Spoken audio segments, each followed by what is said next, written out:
Assalamu alaikum dear students. I hope you're all doing good. Welcome in third semester, class 8 social studies. Today we will start our day 18 and 19 working. Our day 18 working is reading of chapter number 13, page number 101. Transport networks help in the following ways: moving raw materials to factories and finished good to markets, utilization istifada karna of idle resources. If there is no road to an area with resources, the resources, minerals, manufactured goods, handicrafts, skilled people will remain idle and progress will be impossible. Making rescue and support possible and easier in times of disasters, attracting exports and bringing foreign investment, muhasara, providing employment. Next topic is communication. Communication refers to the exchange of news, information, and ideas in order to create awareness. Its main purpose is to keep people informed about events in the shortest possible time. This method endured in slightly different forms until the electric telegraph was invented in 1832. Now, coded messages could travel over long distances along wires. Wires connected distant telegraph offices where officers received coded messages through the telegraph machine and decoded them.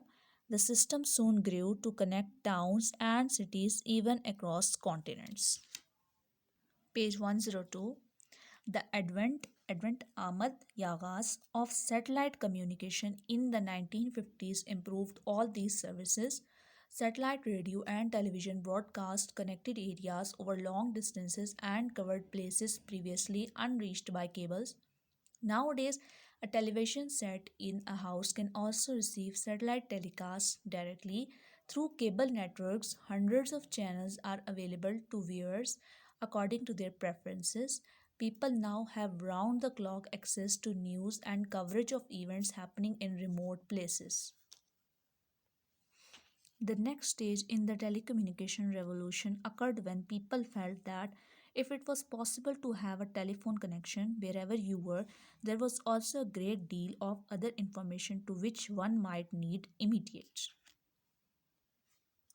Modern smartphones have replaced the cumbrance but the desktop computer as the preferred device for all communication. A smartphone is a mobile phone device that also performs some of the functions of a computer. For those who are mainly looking for entertainment, surfing the internet, social networking, blogging, music, and television are the attraction.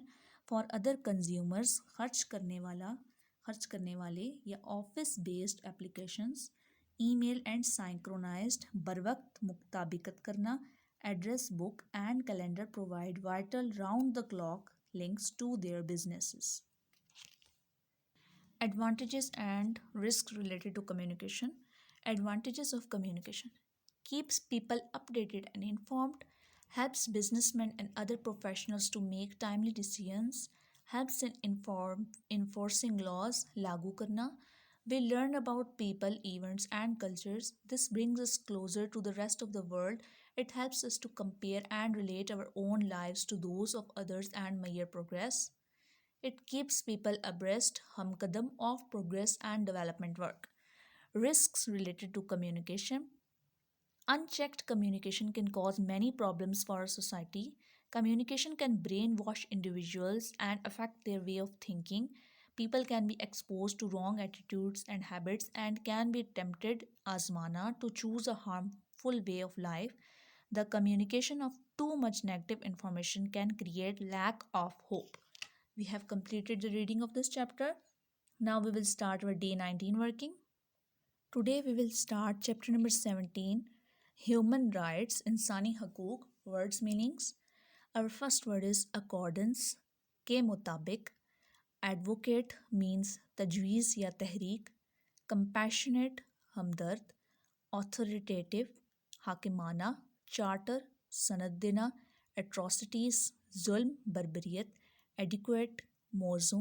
Conscience, ज़मीर या ईमान. Interference, मदाखलत. Treaties, मुआहदे. Discrimination, फ़र्क या तज़ाद. Torture, अजियत देना. jurisdiction अदालती कार्रवाई, vocational पेशा वराना. Next word is dignity, वकार या अजमत, spiritual रूहानी, capacity गुंजाइश, guidance रहनुमाई. Now we will start question answers of this chapter. Our first question is, what are some basic rights of all human beings? Our answer is number 1, all human beings are born free and equal. Number 2, everyone has the right to life, liberty, and security. Number 3, no one shall be held in slavery. Number 4, everyone is entitled to equal protection of the law. Number 5, everyone has the right to freedom of thought, conscience, and religion. Number 6, everyone has the right to education and personality development. Number 7, everyone has the right to participate in cultural life, enjoy the arts, and benefits of scientific advancement. Number 8, everyone has the right to a standard of living adequate for health and well being. Our question 2 is, what mindsets and attitudes prevent us from giving people their due? Our answer is favoritism, discrimination, and nepotism prevent us from giving people their due. These attitudes and mindsets make people violate human rights. Our question number 3 is, why did the world feel the need for a document for human rights? Our answer is to make sure that atrocities like the ones in the world wars were not repeated. Full stop. We have completed our today's working. I hope you will learn these questions by heart. Take care, students. Allah Hafiz.